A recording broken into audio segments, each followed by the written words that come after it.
Why does this album feel like you're comforting your drunk friend in the toilet in the club, 3 a.m, and you're hearing their life story about someone who's just broken up with them? Ah, the memories. Hello and welcome back. You're with me, Icy a Snaps. It feels like now more than ever that music is taking me back to my teens. Maybe this has always been the case, but it doesn't really feel that long ago. Today we're reviewing Austra, Chin Up Buttercup. A delve into classic dance music. Some art pop paced alongside what seems to be a tragic tale. Rooted in grief and heartache, written after a tragic breakup.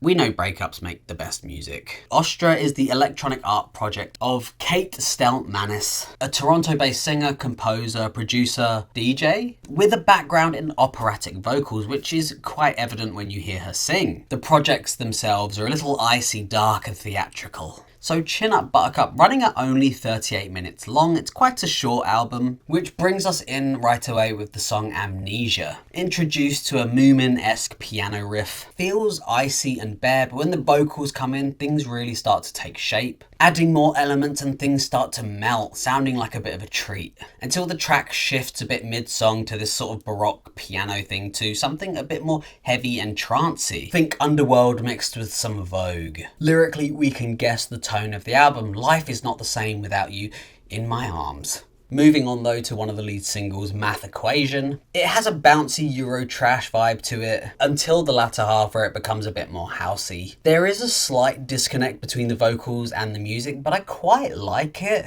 The vocals are wispy and soft, floating in the background, whilst the music, especially that hi-hat, is punchy and cutting. Again, lyrically, it's very charged and bitter, and rightly so. You said I should get my own friends, so I did, and you fucked them. What gives, man? Come on. Things switch up a little bit with Siren Song, feeling quite dreamy, very noughties inspired trance. A bit of a mythological track that overall feels slightly busy, but I'm having fun listening to it. It's very dramatic. I mean, yeah, okay, there are moments where the higher ends are a bit too high and it's all a bit cloudy. But luckily it's brought back down with some saw bass and playful percussion. There's a few songs that fall into this dreamy trance feel. The lead single, Fallen Cloud, and Hopefulness of Dawn, for example. The title track of Chin Up Buttercup, I love the introduction to this song. It feels like you're listening to a bit of a chopped up, kind of scary kids show. It's eerie in tone, but it's quite cool. Even though it's fairly short, it's one of the more interesting tracks for me. Vocally, it's a bit sad, but then suddenly this rumble of bass, helping you forget this emotion in the moment, riding this wave of noise. It's a really interesting track, and I wish there was a little bit more of it. You can tell that this breakup has had a huge effect on the whole of this album. I mean, just look at all these title tracks. Blindsided, Look Twice, Good Riddance. I hope you're over this person. At least there's a clear theme, hey. Blindsided has this nice sort of popcorn synth intro. It slowly builds up and I'm really waiting for some kind of drop or something, but it just never comes. It's really infuriating and quite dramatic. I just want there to be more of a payoff, I think. Think Twice is kind of similar with this sort of bouncy feel, feeling a bit more poppy. Vocally, it's very nice. It has this sort of pent up anger about it, like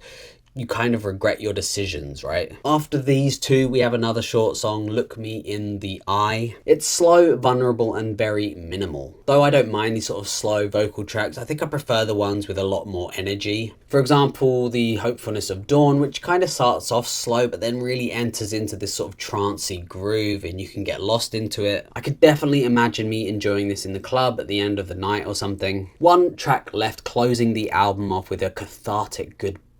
Another slow, poppy, arpeggiated track, and it has this sort of air of acceptance, like you've just gone through all the motions of a breakup and finally you're here. It would have been nice to go out on more of a bang, but this is also a sweet way to end the album. And there really are some nice moments on this track as well. That bit crushed synth that replaces the art partway through. The vocal harmonies are very elegant and poised. So yeah, overall, Chin Up Buttercup is messy, dramatic, emotional. Austra really leans into this grief and trance. Even when tracks don't land fully for me, there's still this charm and intensity that kind of keeps me listening. The album really works best when it goes full dance floor meltdown. The big basses, the euphoric trance moments, you know, these icy synths paired with her operatic vocals. The slower, more minimal tracks are kind of pretty and nice, but for me it's those high energy moments which really sell this album to me. Even so, the whole project feels really cohesive. I think it's really well put together. It's like you're following one person's emotional spiral from heartbreak to acceptance. It's not perfect, and it wears its noughties dance influences on its sleeve, almost too much, but I had a good time with it. You know, an album you can dance cry to. So with all that, I think I would give this album an 8 out of 10. Thank you so much for watching. I hope you enjoyed it. Let me know what you thought down below, or if you even listened to it.